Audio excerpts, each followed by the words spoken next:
Raised by Wolves. What a 10th episode, everybody. That was insane. This show continues with the crazy reveals, the crazy religious themes, and I cannot begin to talk about what I just saw, everybody. What's going on? My name is Leo Rydell, and this is Geekly Goods, where we talk the latest in movies, TV shows with a sprinkle of anime and gaming. So hit that subscribe button if you like that content, and come on back for more. Let's talk about Raised by Wolves, Episode 10, the Season 1 finale. Holy crap. So I am geared up and ready for Season 2 after seeing that, because there are so many positives about this episode. First and foremost, I just want to say this series is just gorgeous looking. So the shots, the cinematography, amazing, phenomenal.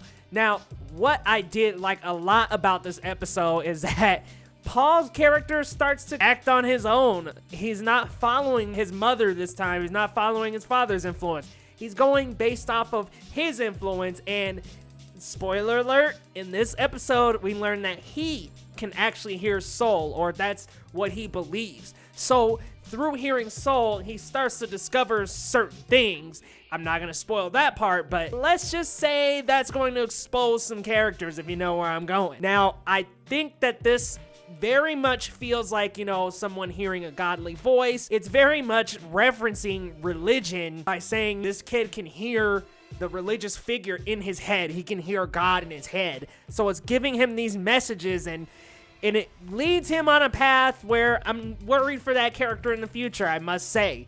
This episode also very much positions Campion to kind of feel like the chosen child.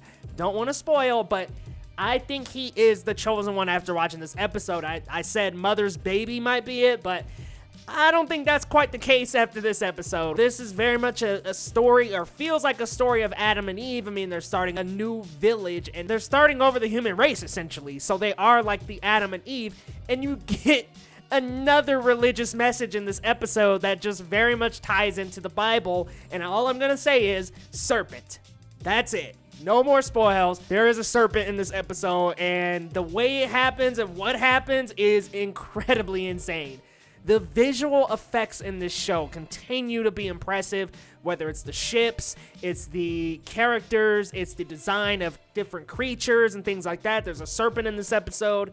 Amazingly designed. Like, they just look so surreal and believable. It's incredible.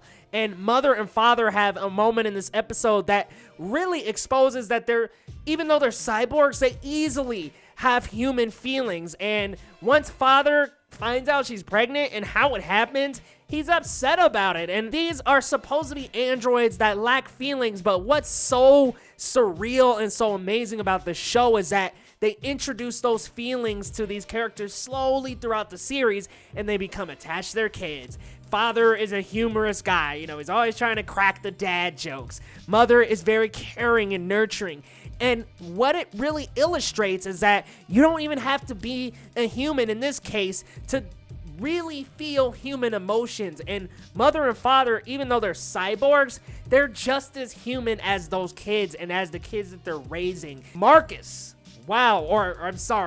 Caleb is his real name, is insane. Like, he has finally slipped into full insanity. He's definitely stumbling around, seeing things, and still believes he's the prophet. So we will get some more of that in Season 2. We'll learn a little bit more about what happens with mother and father in this episode. There is a bit of I don't want to spoil too hard, but a bit of a sacrifice. And I'm not going to say they die per se, but you'll have to watch and you'll have to let me know, you guys, because this episode is really good. I have very much enjoyed Season 1. I really like these characters a lot. I've become attached to mother and father in their little colony, and Campion and Paul and the other kids, Tempest.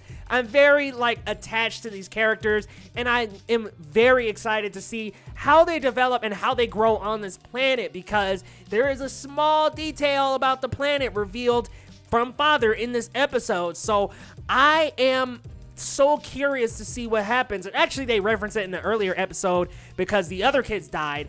This planet is not quite safe for these kids. So what does that mean for them and their development physically? Does that mean they're possibly gonna die? Does that mean something inside of them has made them selected or chosen to be able to withstand environments like that? I'm not sure, but I'm very excited to learn a lot more about this show, to learn more about Soul and the religion that follows that godly-like character.